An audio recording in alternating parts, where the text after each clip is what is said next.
rocking. Well, congratulations. It was absolutely delightful. Thank Putting you. this together, how was your writing process? Are you someone who just locks yourself away for set amount of number of hours, or how do you embark on a journey like that? I always find it hard to sit still and discipline yourself to write, but on this one I had spent a bunch of time in Tokyo, and so I kept thinking about it and wanted to do a film set there, and I would just take notes when I was over there of little things that made an impression, and then I had to kind of sit down over a couple months and try to put them all into a script. Could Bill Murray be more perfect? I love Bill Murray. I could go on and on. Yeah, he's great. I think I just love watching him in the movie. I'm so I'm so excited that he did it. And he must be happy too, because I mean, not many directors give him an opportunity to be serious and funny and human all at the same time. Yeah, no, I think he does all those things, and he's such a sincere person that I love seeing all these sides of him that maybe you don't always see. So. And what about the actual making of the film? I mean, obviously when you're watching it, you see all these different sort of cultural snafus and hijinks go on. What happened while you were filming that might have sort of even contributed to the comedy of what you were doing on screen? Yeah, the whole idea of Lost in Translation, we were there, and when we were working with the mostly Japanese crew, there were a lot of confusion and things that were just like, oh, it was a Lost in Translation moment, so that just became part of it, but it was really exciting working in Japan and an adventure, and we would find places and locations and things as we went along. Why Japan? I just spent a bunch of time in Tokyo in my early mid-20s, and it made a big impression on me, and I think it's such a stimulating and exciting scene. That I love the way it looks with the neon at night, and the people I know there are so interested in so many different areas, and this mixture of Western culture with Japanese culture, and the old and the new, and I just spending time there, I really wanted to do a film set there, and I haven't seen an American movie in that location recently. Now, you've had to mix a lot of the old and the new in terms of traditional Japanese culture in making of this film, like being aware of more things. What were some of the things culturally that you sort of,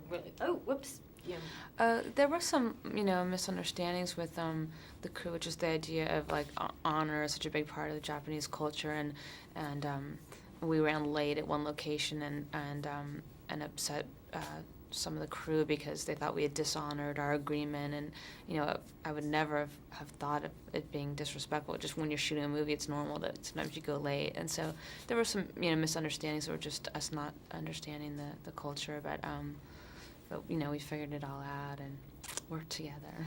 Lessons were learned. And what about, obviously you want people to go see the film and to enjoy themselves when they watch it, but what else do you hope that they take away from the experience of watching this story?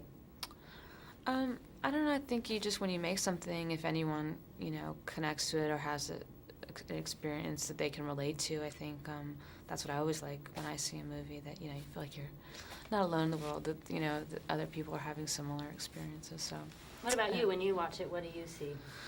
It's hard because I've seen it so many times because I've been kind of living with it nonstop over the past year, but I can never tire of watching Bill Murray, and I love Scarlett's character, and just all the parts about Tokyo. It kind of takes me back, and the music and the atmosphere. So I have seen it too many times, but I like kind of revisiting that. It's like going to Tokyo for a few days for me.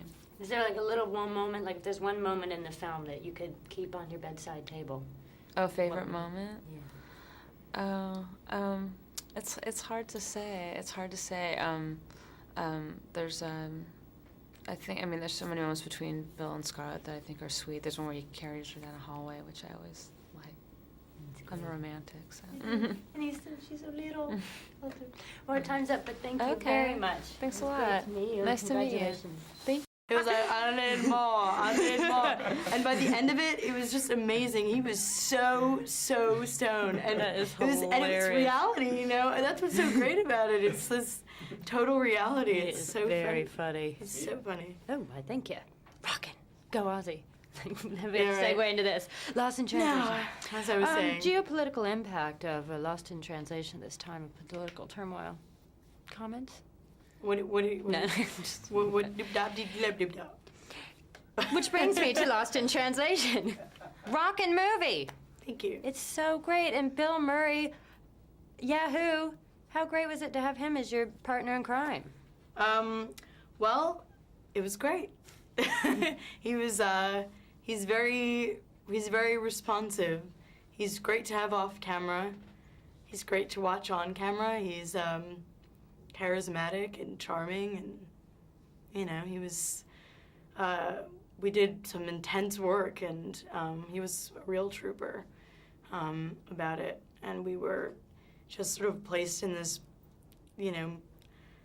bizarre environment, and really made something out of it. And it works, By God, it works. It does. They will like you. They'll really like you.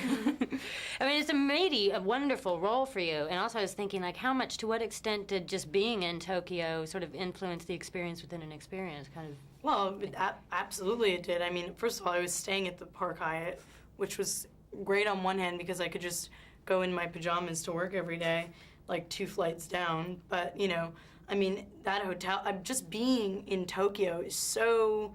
people are like, how was Tokyo? And it was like, it was foreign, which it was.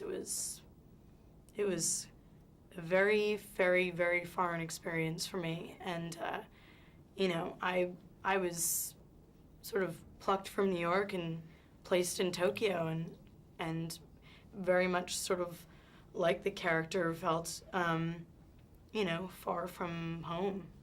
Absolutely. Well, it's not just like a different speed and everything, the different language. It's just a whole different culture at work that you sort of unwittingly bang into things that you didn't know. Everything about it is different. It's like being in a completely different reality. It's, it's a different way of life. It was definitely eye-opening. It was exciting and overwhelming. I'll bet. How long was the filming period? We shot for like 5 weeks, I think. About 5 weeks. So it's a pretty intense period. Yeah, we definitely, we packed a lot of stuff in there, and we were working long days, and it was intense. I think everybody was very tired at the end of it because it was such a whirlwind of activity, and it was such an intense story, and there was so much intense acting going on, and it was something. I got home and I was like, whoa, okay, back in New York. Nap time. Yay. What about yourself as an actress? Were there things that you discovered about yourself in this environment that you mightn't have run into, or do you feel that you've changed at all, or discovered new things about yourself?